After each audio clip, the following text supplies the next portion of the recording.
Hello friends, let us now learn about the second part of this lecture. Let us learn about cathode. Okay, so first, what is cathode? Cathode is a negative terminal of an X-ray tube. So we have already said there is a glass envelope.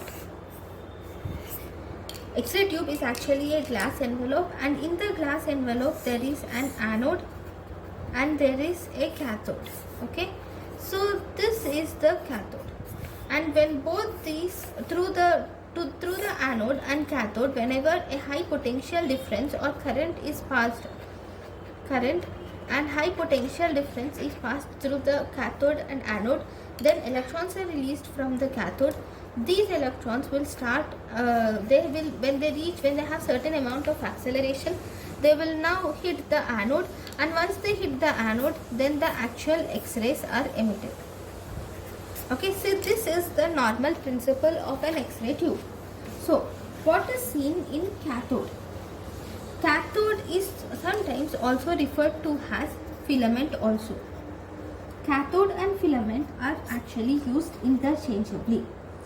So if you see, these two, cathode and anode, are connected to a high voltage current, and this high potential difference is nothing but voltage, and they are connected to a voltage of around 10 volts, and they have a current. This once they are connected to a voltage of 10 volts, current of around 3 to 5 amperes will pass through this wire. Okay, so through this wire it reaches the filament.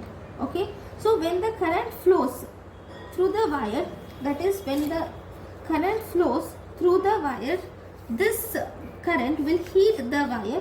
When the wire is heated, when this filament is heated, this filament will produce the X-rays. So if you see, in the X-ray tube, the current in the X-ray tube here, the current in the X-ray tube is actually measured as 1 milliampere. It is actually measured in milliamperes. Milliamperes is the units used for current in anode tube, current in X-ray tube. Current in X-ray tube is mainly measured in milliamperes. So that means 1 milliampere is nothing but 1 by 1000 amperes, that is 0.001 amperes, right? So this is actually the amount of electrons. So this tube current, whenever we give a certain amount of current, okay, to the X-ray tube, so these are nothing but this will help in release of electrons. So if we have to have more electrons, then we have to give more tube current. That means if we give 100 milliamperes of current to this X-ray tube, it may produce some X electrons. Then in order to produce more number of electrons, so if we want more number of electrons, so it produces X electrons and it will produce some amount of X-rays. Think that some Y amounts of X-rays. So if we double the tube current which is given to this X-ray tube, so this will produce 2x number of electrons, or it will produce more electrons, and this will also produce more X-rays. So the production of X-rays is indirectly dependent on the electrons. So these electrons emission is actually depends upon the current that is given through to the X-ray tube. So the more current that you give to the X-ray tube, the more electrons are emitted. So when more electrons are emitted, they will hit the anode more, and this will result in release of more X-rays. Okay, so this is the main thing. So next, as we have already said, we should learn some important points about the filament, right? What is filament? Filament is nothing but the cathode. So we have the cathode here, and this is the anode. So this is the cathode. Okay, cathode or filament is actually made up of tungsten. Number one, it is made up of tungsten wire, and it has a diameter of 0.2 mm in diameter, and this is coiled to form a vertical spiral. This is called to form a vertical spiral with around a diameter of 0.2 centimeters and a length of 1 centimeter or less than 1 centimeter. So the tungsten wire diameter, if you see the diameter of wire, it is 0.2 mm, and this is coiled in a vertical spiral in such a way it produces it forms 0.2 centimeters in diameter and less than 1 centimeter in length.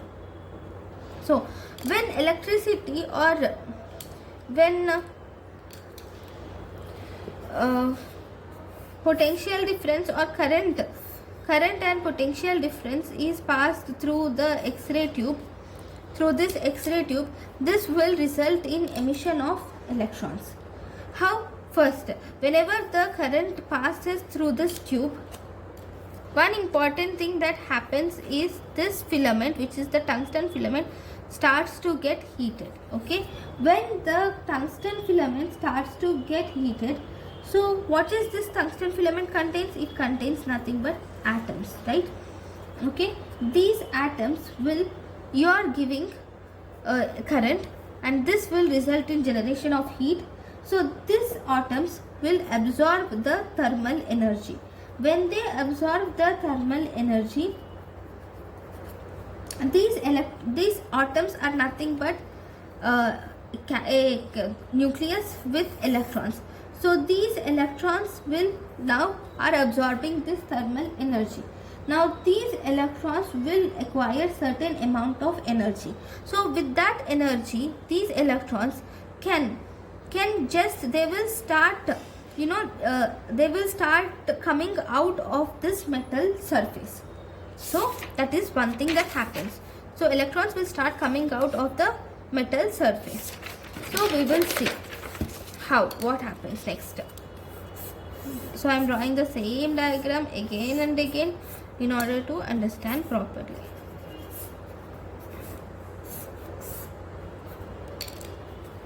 So when a potential difference or current is applied, so this is cathode, which is negative, and anode, okay, which is positive. Now in this, whenever you pass current through this to the X-ray tube, the cathode will get heated. When cathode will get heated, this will release certain amount of thermal energy. What is this thermal energy? Is nothing but heat. So this heat is absorbed by the atom. Now the atom is nothing but nucleus with some electrons. So these electrons now absorb the thermal energy.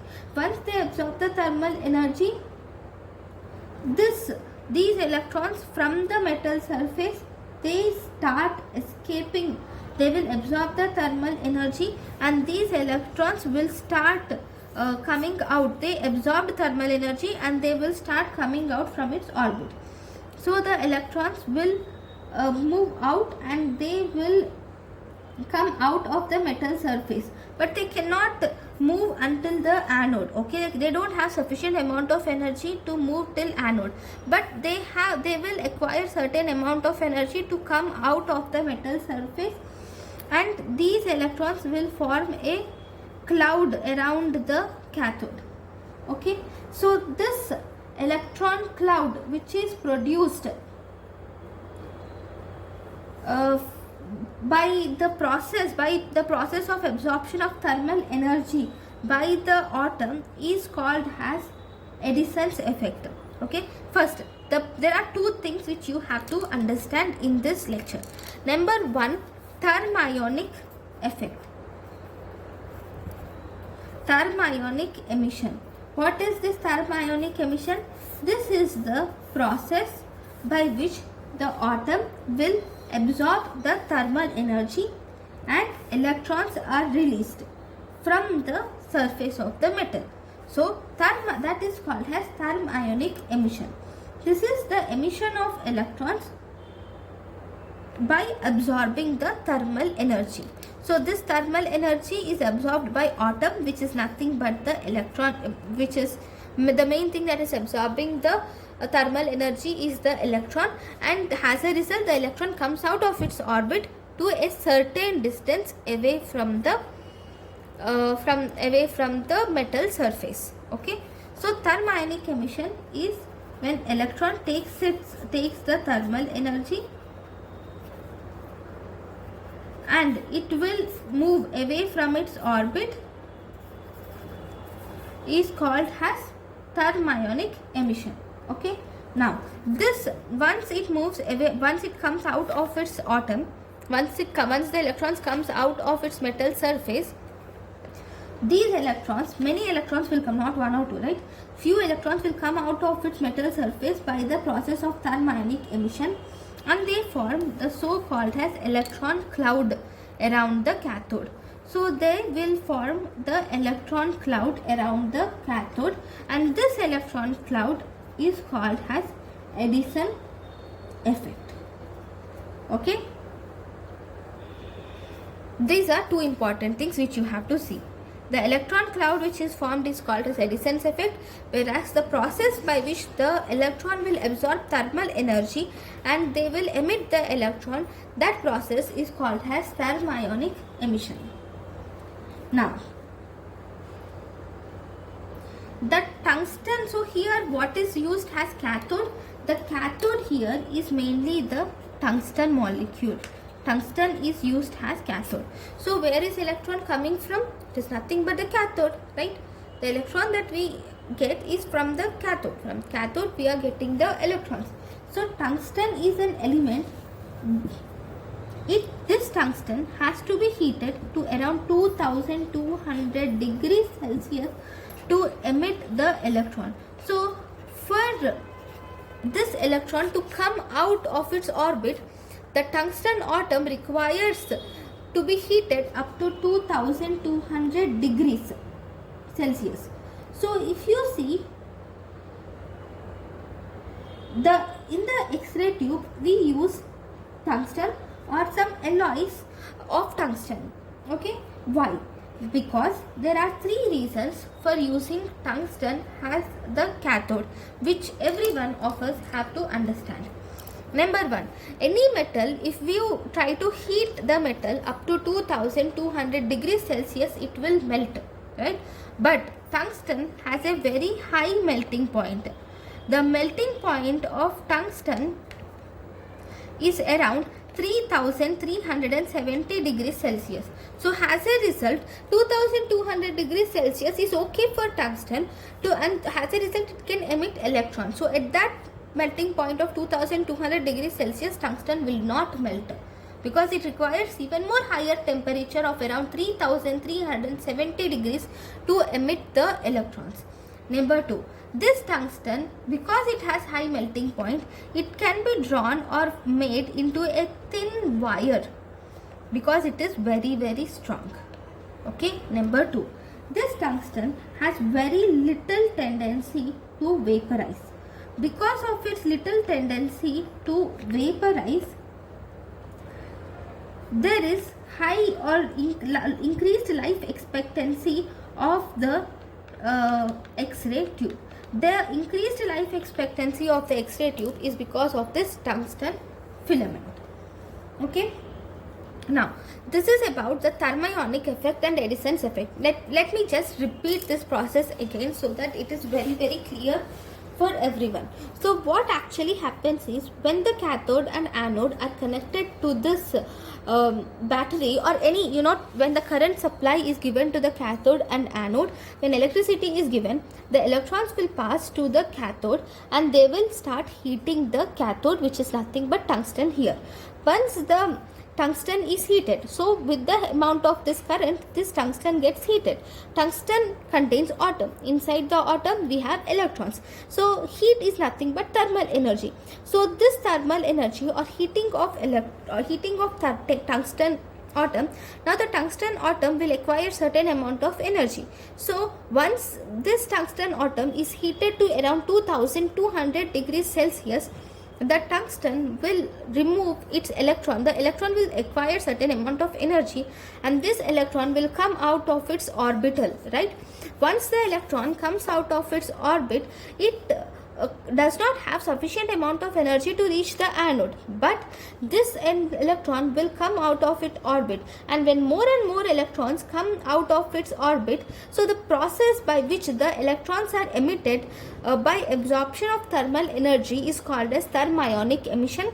Number 2, when the electrons are emitted, these electrons will form an electron cloud around the cathode, because they don't have sufficient amount of energy to reach the anode, but they have sufficient amount of energy to come out of their orbitals.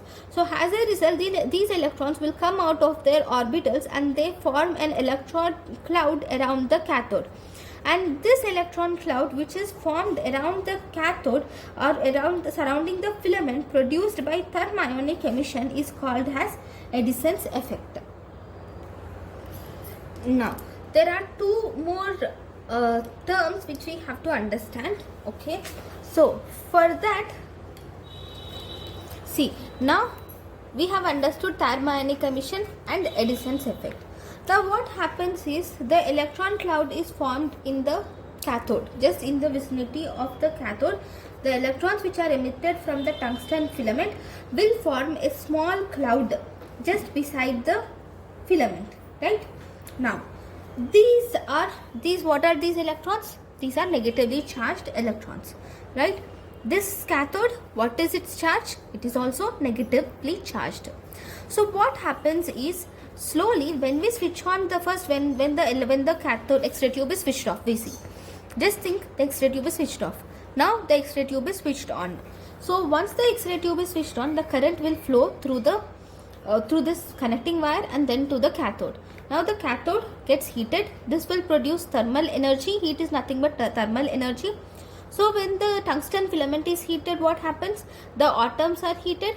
So this electrons will absorb the thermal energy and they come out of their orbit.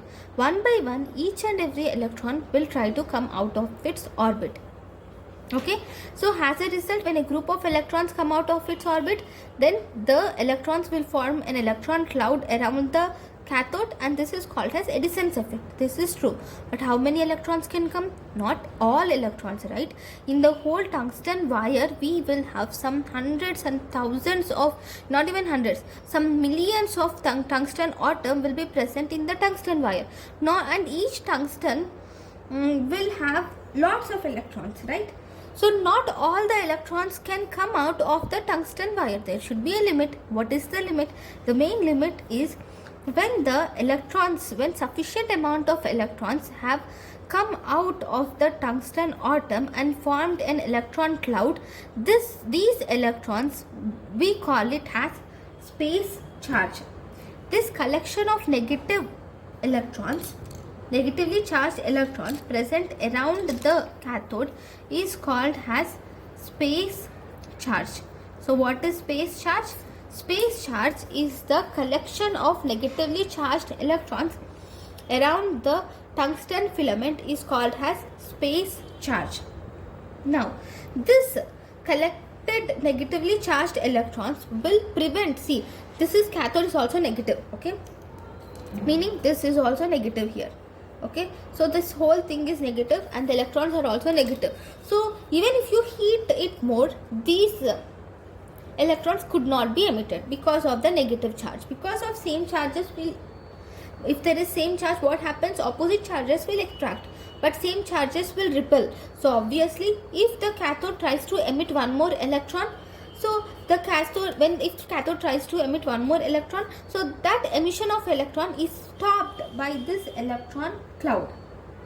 So this electron cloud will limit the extra even more amount of electrons to come out of the filament. So what is that called? That is called as space charge effect. Okay, when one more amount of electron tries to come out of the orbit, these space charge, the electrons which are present here, will stop the electrons from emission. So let me draw again, not completely, but a small, one diagrammatic representation. Just think that this is a tungsten atom. tungsten nucleus, and we have an electron. Okay, so this is the final shell. I'm not drawing lots of shells. This is the final shell. This is the electron cloud which is already present around the tungsten filament. So imagine this is a big tungsten filament like this, it's going on. Okay, this is one atom. Now this atom has been heated to such a level to emit its electron. So what happened?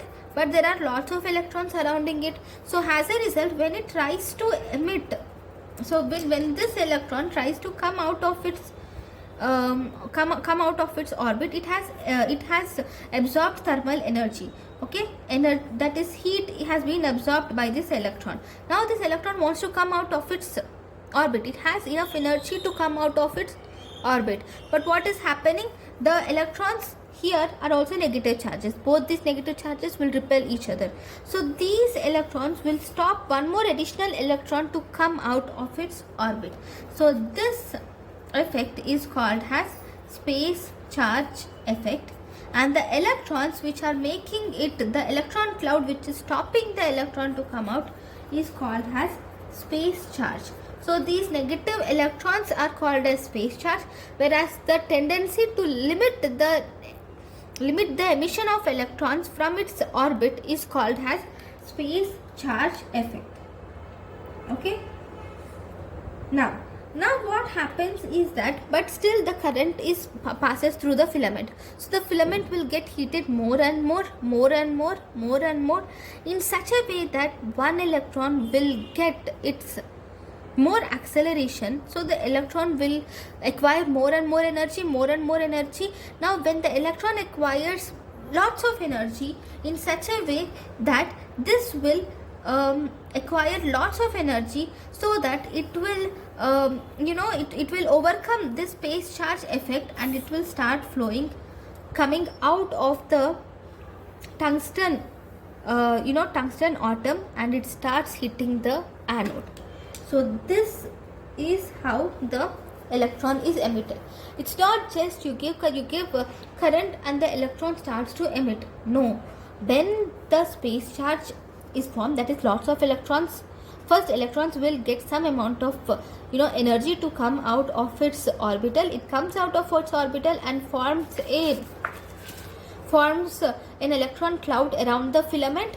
Now when this electron cloud is formed, this electron cloud will limit the amount of electrons to emit out. Now this electron will get more and more energy. Once it acquires the energy to overcome the electron cloud, then it will accelerate towards the anode, and it will hit the anode when the X-rays are produced.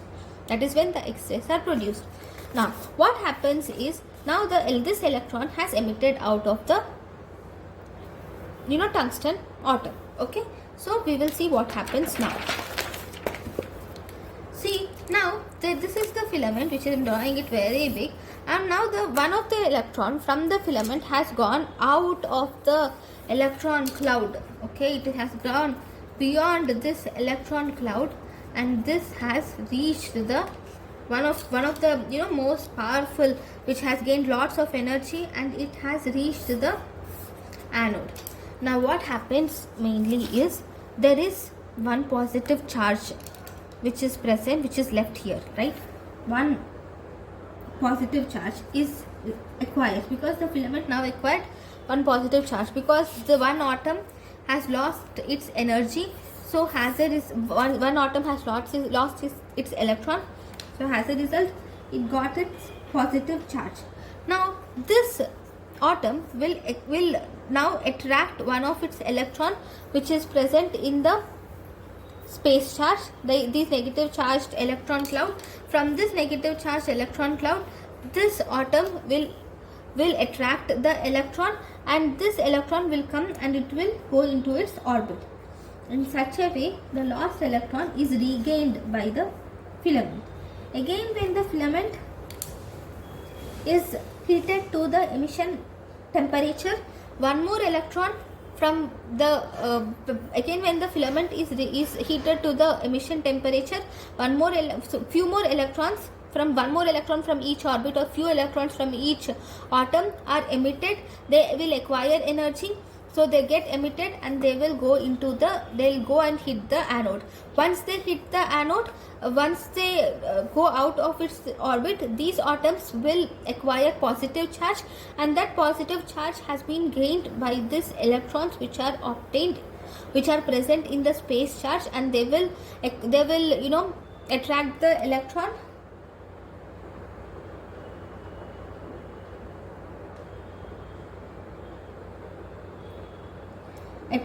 So they will attract the electron, and this electron will go and it will go into the orbit of the atom. So in this way the equilibrium is maintained. So the equilibrium is maintained, that is, some electrons are given out into the anode and few electrons are taken back by the tungsten wire, so that the equilibrium is maintained in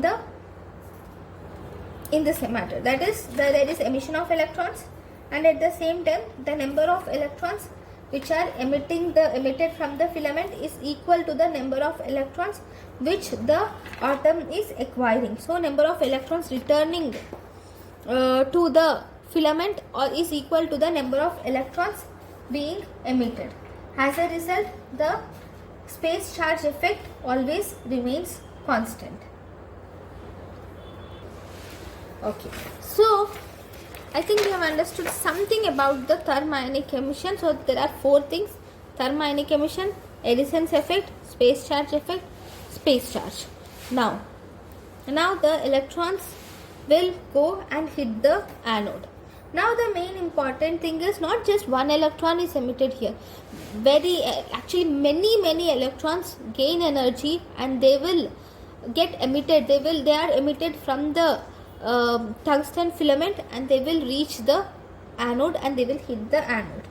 Okay, now this flow of electrons, if you see in this diagram, this is the tungsten wire. So let me draw this again for the next why we need it. So you have understood how the electrons are emitted.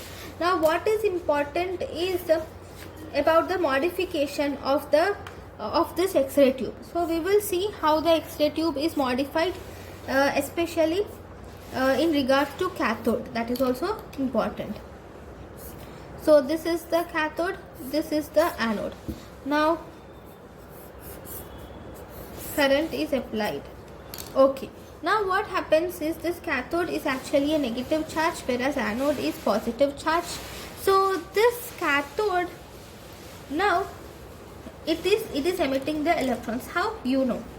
Okay, now when the electrons are emitted from the cathode, the electrons which are emitted, see, this cathode is a wire which starts from here, ends from here, even if you assume. Okay, some of the electrons may go like this. Okay, they acquire energy, they'll go in the direction which they like, right? So if they go in different directions, then how many electrons are hitting the target anode? Very few electrons will hit the target anode. So there are many electrons which acquired sufficient amount of energy and they started accelerating towards the cathode, towards the anode, but they are not reaching the anode, right? So many electrons are getting wasted. So what should we do? We should decrease the amount of electrons to go wasted. So for this, the scientists have got one more solution, that is focusing cup. So they have modified this tube in a different way.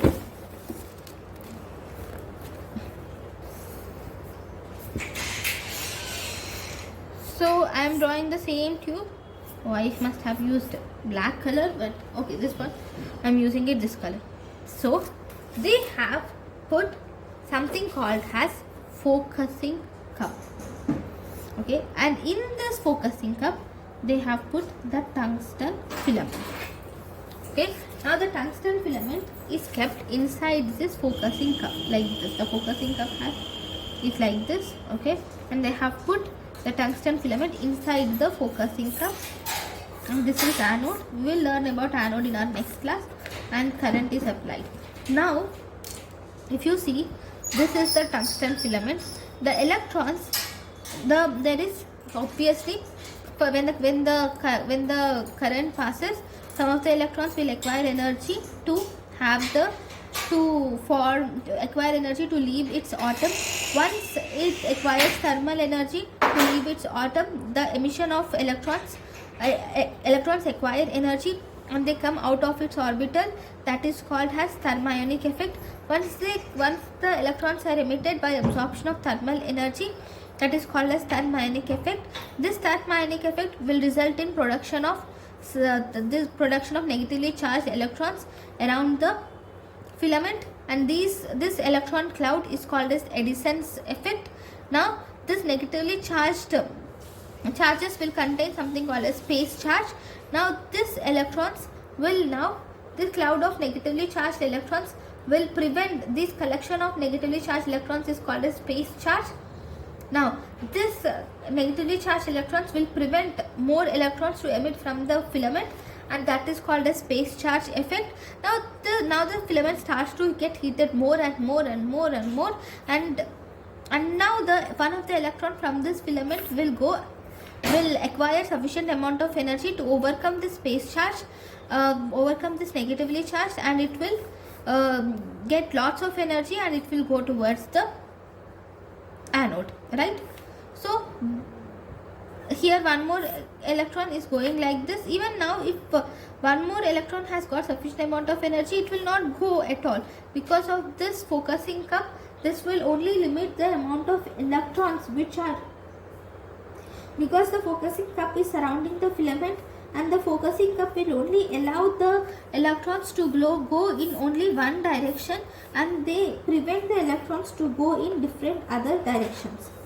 Okay, this focusing cup, what is this focusing cup made up of? This focusing cup is actually made up of nickel. So this is nothing but focusing cup. This will prevent the electrons to go in other directions, and it will help the electrons to focus onto a particular anode, okay, particular target. So this focusing cup is mainly made up of nickel.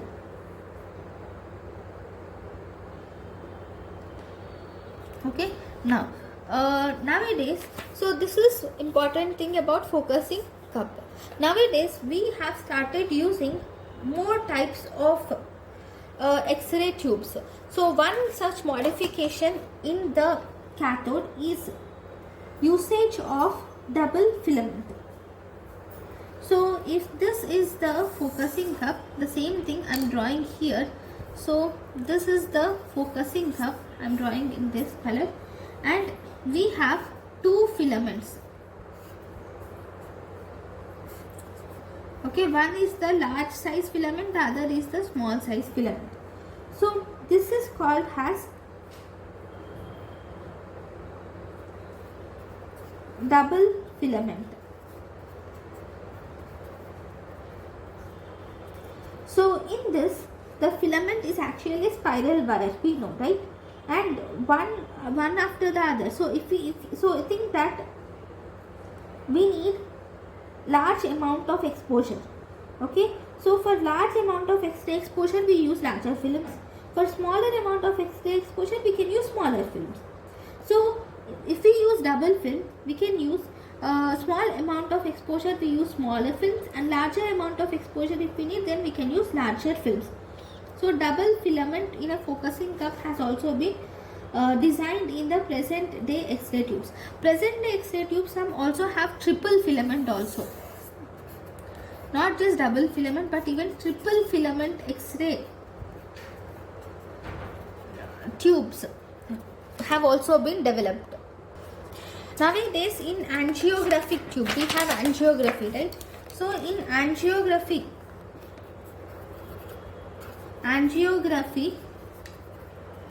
tubes, we have two focal spots.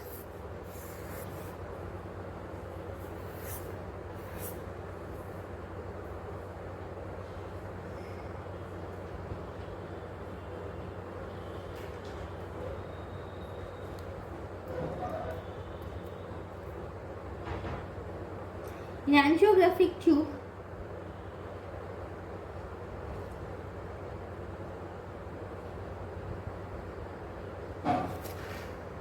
We'll learn about this angiographic tube in the next in coming lectures, because it is a little complicated. So this is about the main things about the X-ray tube, cathode. So one more important thing is about the cathode is that, let me draw the X-ray tube once more.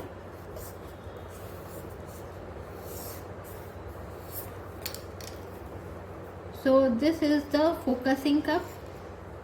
So from now I am drawing the X-ray tube with focusing cup, because we have introduced the concept of focusing cup.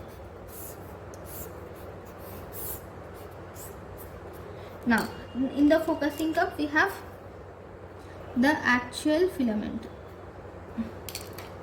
So this hole is the focusing cup. Okay.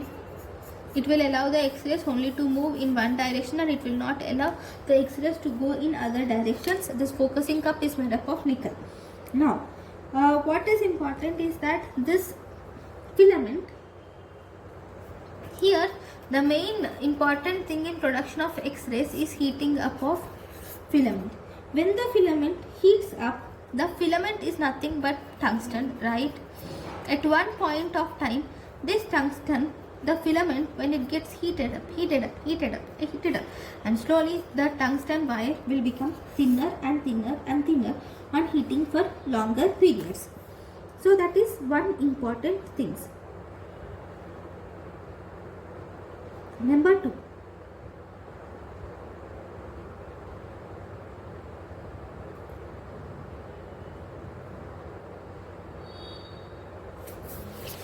Heating up, when it heats up, obviously it breaks. So when it heats, it becomes thin and it will break.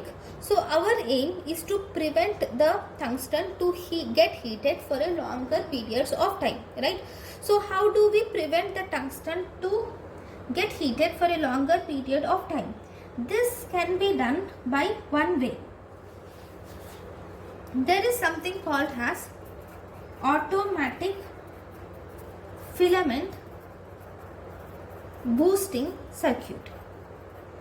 So here in automatic filament boosting circuit, you are heating the filament, and if X-rays are not produced, that means if exposure is not made. So see, once you turn on the X-ray machine, you will have to make the exposure, right? Only when you make the exposure, even more amount of current goes through the X-ray machine, and the electrons will get sufficient amount of charge to accelerate and hit the anode. So if you have turned on the machine but the exposure is not made, then the X-ray circuit is made in such a way that low amount of current of only 5 milliamperes will flow through the X-ray tube. Low amount of current of only 5 milliamperes will flow through the X-ray tube, and only that amount will heat the filament. Okay, so this amount of energy is sufficient for producing fluoroscopy. And when we require large amount of tube currents for production of normal proper X-rays, then large amount of filament current should be increased. Then we increase the filament current to the required value so that the amount of X-rays are obtained. So in automatic filament boosting circuit, when you switch on the X-ray machine without making an exposure, then only a small amount of current passes through the filament to prevent it being heated for longer periods of time. That is solution of the first problem. Number 2, what actually happens is, one more problem with using this filament is that slowly and slowly tungsten is vaporized from the filament. Though the tungsten vaporizes very slowly, but still at one point of time this tungsten molecule will definitely starts vaporizing. So when this tungsten molecule will vaporize from the filament and it will reach the glass, obviously it will vaporize, it will go into the vacuum. Everything is vacuum, right? So it will start and it will stick onto the glass walls, right? So once the tungsten will get out of the filament, and when it sticks onto the glass wall, then we call it as aging tubes. That is, slowly the tube gets aged and this will acquire a bronze colored sunburn. Okay, when the bronze colored sunburn or tungsten is vaporized and when it sticks onto the glass tube, what happens? Obviously, you are using this from the anode, X-rays are produced. The X-rays which are produced will now have to travel through this tungsten. So obviously, the quality of X-rays which are produced has been decreased. Right? And whenever there is presence of metal on the glass, so obviously we know the melting point of glass and metal, these will also, there will be some problem in between the melting point also. So nowadays the X-ray tubes are developed in such a way that the deposition of the tungsten onto the tube wall is minimized. So these are the two problems with cathode. One, heating might break. Number two, on vaporization of the metal, it might come and deposit onto the glass envelope, resulting in aging of the tube or forming bronze colored sunburn. So the X-rays which are produced, the quality of X-rays is reduced because they have to pass through the tungsten coating. Thank you.